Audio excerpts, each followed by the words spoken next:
Hello, podcast listeners. We know podcasts are a great way to catch up on a program that you may have missed on KSJE, and it's provided as a free service of this radio station. But you know, KSJE is now listener supported, and so while you enjoy this podcast, we hope that you'll also take some time to join KSJE. Become a member today. It's quite easy to do. Just go to our website at ksje.com/support and pick the level of support that best matches your budget. Thanks again for listening. Here's your podcast.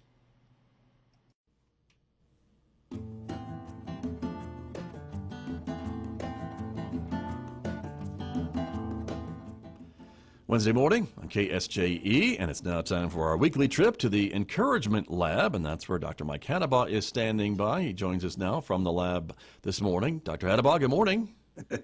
Good morning. How are things in the lab this morning?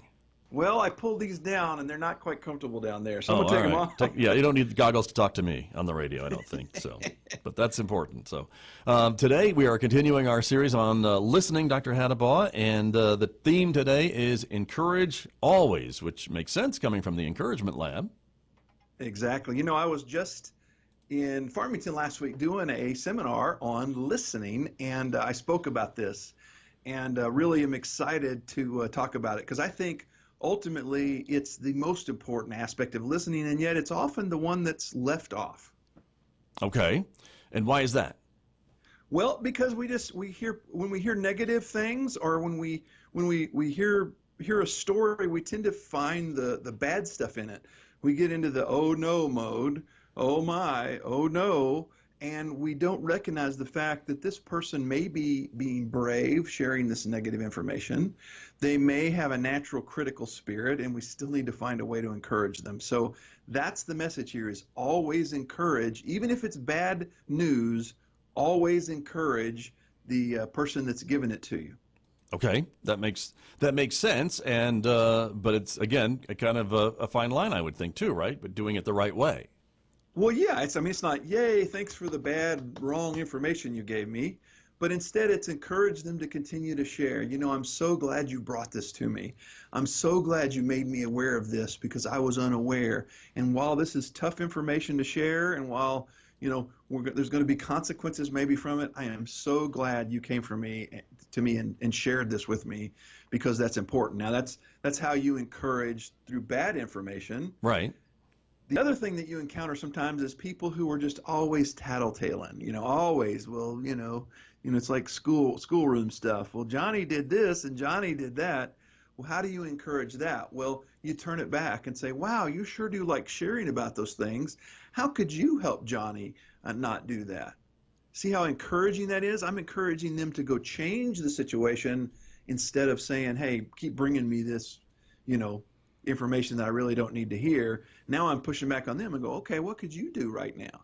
And it's amazing the power of that. And yet we often think it's our job to scold or to somehow attack, when really what we need to do is learn to turn it around and go, okay, empower the person that's trying to stir the pot or whatever to go change it themselves. And pretty soon, if they know that you're going to assign them to go do something else, they'll quit bringing that kind of information to you, and it'll make them a better person. So I've seen that work in parenting. I've seen that work in a boss-employee situation.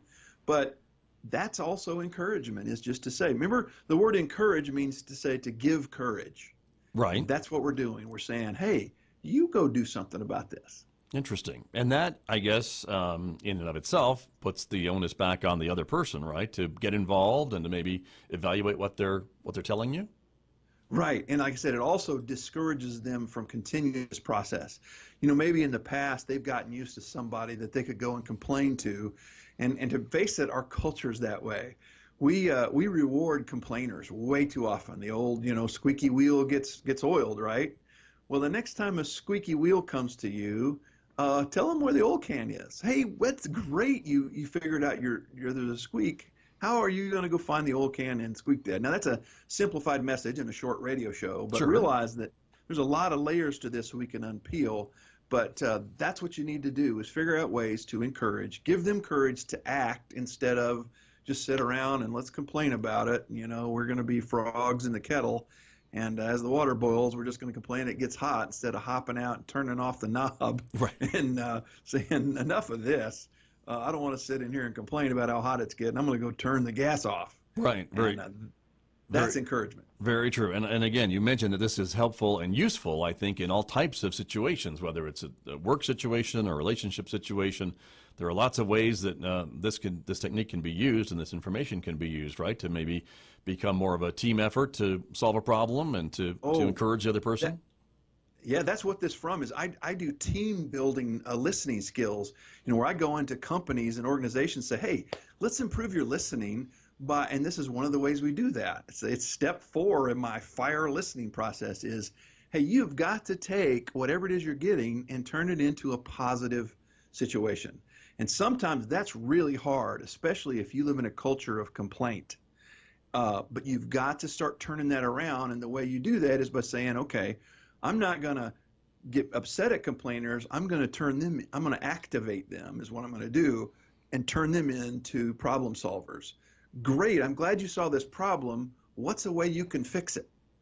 And you'll find that very quickly, those that just want to complain will quit complaining because they'll know I've got to do something about it if I complain. Those that really want to help the organization, guess what? They'll go, you know what? I have a way we can fix that. And I'll go, great. How can you do that? And then they'll go and they'll actually engage that and make it better. Interesting. All right, very good. Dr. Mike Hattabaugh, thank you for being here with us this week. Anytime. All right. That's Dr. Mike Hattabaugh. He is with us every Wednesday from the Encouragement Lab right here on KSJE Farmington. I'm Scott Micklin. Thanks for listening and for watching, everyone. I'll see you again tomorrow morning at 8 a.m. Did you enjoy that podcast? We hope that you did. And if you did, share it with your friends. And if you really want to keep podcasts like this coming, please support KSJE. You can do it easily online at ksje.com.